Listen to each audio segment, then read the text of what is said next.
Welcome to Integrated Planning, where we take an integrated approach to growing and protecting your wealth.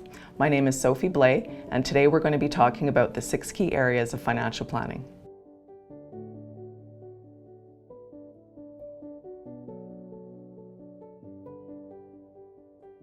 So the 5th area to look at in financial planning is retirement planning. And we could do a whole video series on retirement planning and all the different ins and outs, but I'll speak on a few of the high-level concepts. 30 to 50 years ago, I think about my parents, most people worked with one company their entire career, and they retired with a pension and a gold watch. And that was really what retirement looked like. Today, retirement looks different for most people. Most people don't work with one company for their entire career. They probably move through 12 to 15 different careers or career changes till retirement age. So retirement planning is crucial because the government's not taking care of you, your company's not taking care of you. You need to make sure that you put a plan in place that will ensure that your retirement is enjoyable. With people living longer, retirement becomes a much bigger topic, and it's something that, from our perspective, retirement should be living retirement on your own terms, and retirement looks different for every single client. And some people want to retire, full stop, they're done work, they've got other things they want to do. Others would like to partially work part-time. Others would like to spend more time on philanthropic or volunteer activities. So it really is, it's different for everybody. And again, that brings back the idea of working with a planner, having great conversations about what that looks like, what that transition looks like. It's key. Because what your friend down the street or your best buddy, at the golf course does is not necessarily what you want to do. And the assets or the revenue that you need in retirement also differs and varies greatly by individual.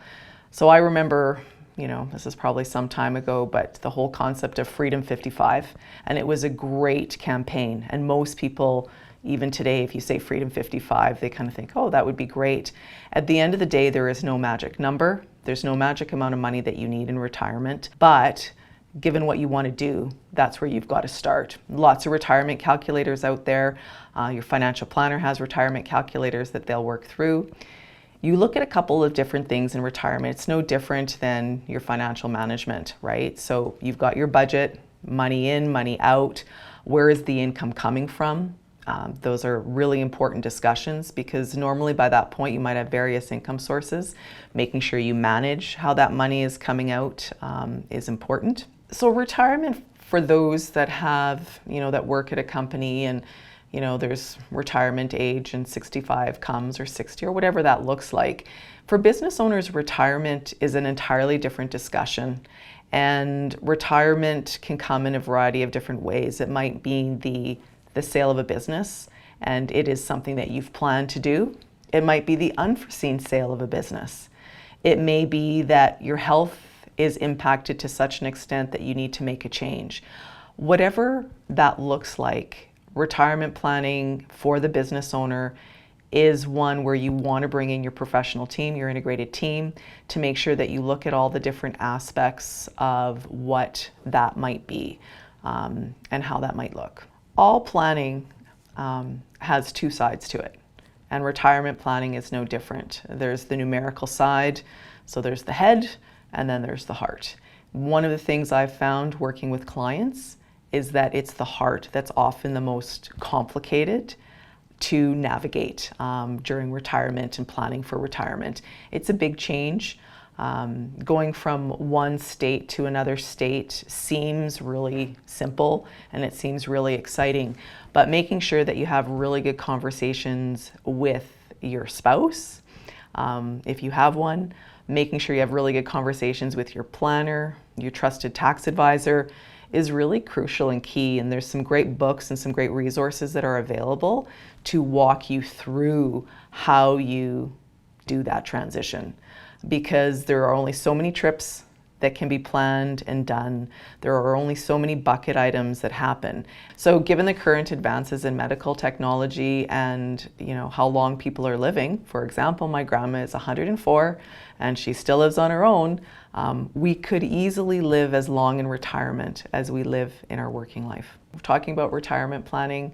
It used to be when I started in the business that we'd spend hours and hours building these fancy binders, and we'd plop that in front of a client. And the objective is if you do everything in this binder, it's going to be okay. At the end of the day, life is fluid. Your planning should be fluid. So a common misconception in retirement is that you need less money, and that's not always the case. Oftentimes people spend more in the first couple years of retirement than they spent while they were working. So that's something to keep in mind. The other thing is I've worked with clients that have retired with $750,000 and have had a very comfortable retirement for two. I've also worked with clients who have millions of dollars who aren't ready to retire because they don't have the income that they want to receive. So retirement planning is not one size fits all. The number isn't one size fits all. It's important to find what works for you. If you enjoyed what you heard and you learned something new, feel free to press like or subscribe to our channel so that you can continue to get great updates on financial planning. Click the link below if you'd like access to some of our free resources to help you in your financial planning journey. Make sure you reach out to your financial advisor or CPA to make sure you have the right A-team behind you to reach your business